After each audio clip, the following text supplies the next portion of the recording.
Malam semuanya, cerita soal debat capres semalam masih menyisakan banyak sekali materi yang patut untuk kita renungkan dan pertanyakan kembali terkait pilihan capres-cawapres kita untuk Pilpres 2024. Karena kalau kita mengacu kepada satu pertanyaan yang disampaikan oleh Pak Ganjar kepada Prabowo terkait kasus penculikan 13 orang yang sampai sekarang masih tanda tanya dan kita nggak tahu mereka ada di mana, sudah meninggal dunia atau masih hidup dan sebagainya.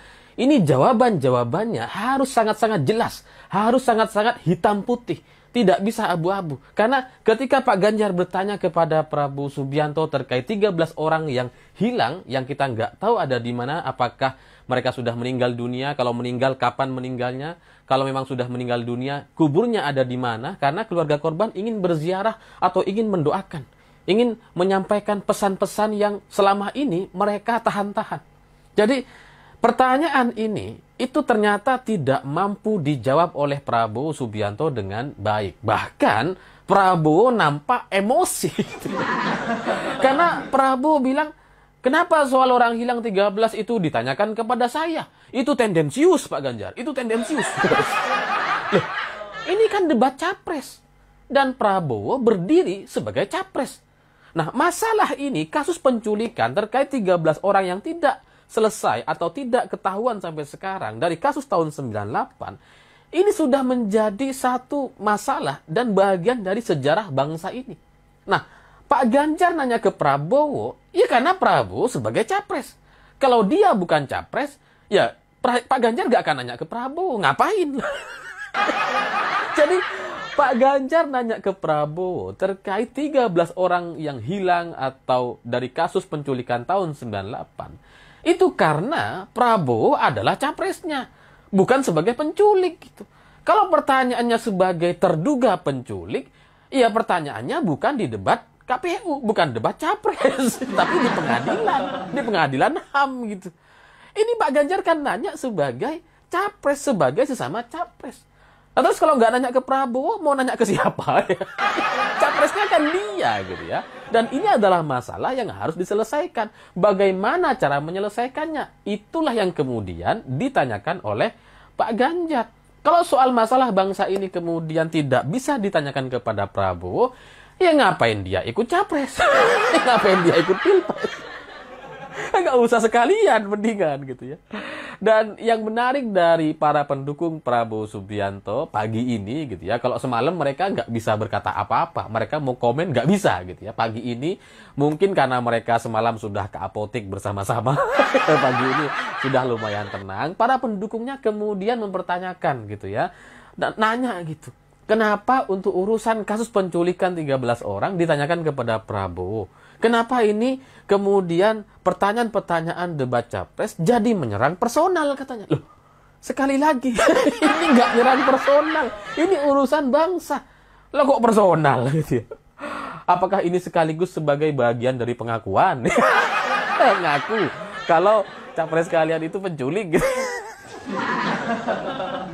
Kalau ini adalah bagian dari pengakuan dan pendukung-pendukung Prabowo mengakui, menyadari bahwa Prabowo itu melakukan penculikan dan mereka sadar mereka sedang mendukung penculik gitu ya. Ini yang kemudian menurut saya perlu untuk dipertanyakan, perlu untuk direnungkan dan ditanyakan balik terkait pilihan mereka. Kalau mereka sudah tahu bahwa Prabowo melakukan penculikan, ngapain mereka dukung? Untuk sebagai pemimpin negara, sebagai presiden Indonesia, rasanya malu sekali kalau kita sampai punya satu sejarah bahwa negara ini pernah dipimpin oleh penculik. Malu sekali. Malu kita semua gitu. Apa jadinya gitu? Seorang penculik jadi pemimpin. Kalau cuma sebagai ketua partai, sebagai capres dan kalah gitu ya. Mentok-mentok sebagai menteri lah gitu ya. Itu mungkin tidak terlalu menjadi sejarah buruk bagi bangsa ini. Tapi Presiden Indonesia itu akan dikenang lintas generasi. Dan kita akan menjadi satu negara yang ya punya sejarah buruk gitu. Presidennya pernah menculik. Ya, ini ngapain gitu. Kalau presidennya, pemimpinnya penculik, bagaimana dengan rakyatnya? Itu yang coba kita lawan dan coba kita hentikan. Makanya Kalau sekarang kemudian banyak orang yang mendukung Prabowo, misalkan yang dari kelompok orang-orang aktivis 98 atau menjadi target penculikan dulu tahun 98, itu sudah mendukung Prabowo, ya itu hal lain gitu.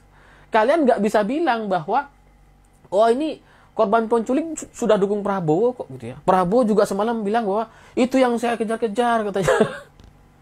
Ya intinya dia menjelaskan bahwa korban 98 ada sama dia gitu ya. Jadi ya mau apa lagi katanya. Loh, kalaupun korban penculikan semuanya bergabung mendukung Prabowo Subianto, itu sama sekali tidak akan pernah bisa menghapus jejak sejarah atau kesalahan dosa masa lalu terkait penculikan. Karena itu kan ibaratnya gini, misalkan ada penculik nongkrong sama korbannya, apakah kemudian kasus penculikannya bisa selesai? Nggak bisa. Kasus penculikannya tetap ada dan harus diselesaikan entah gimana caranya. Itu faktanya gitu. Jadi misalkan Mas Budiman atau siapapun yang bergabung dengan Prabowo Subianto mendukung Prabowo sebagai capres hari ini dianggap sebagai bagian dari rekonsiliasi, itu tidak akan pernah bisa. Karena 13 orang yang meninggal dunia atau sampai sekarang kita tidak tahu mereka ada di mana, itu sampai sekarang menjadi pertanyaan keluarga korban dan belum mendapatkan jawabannya.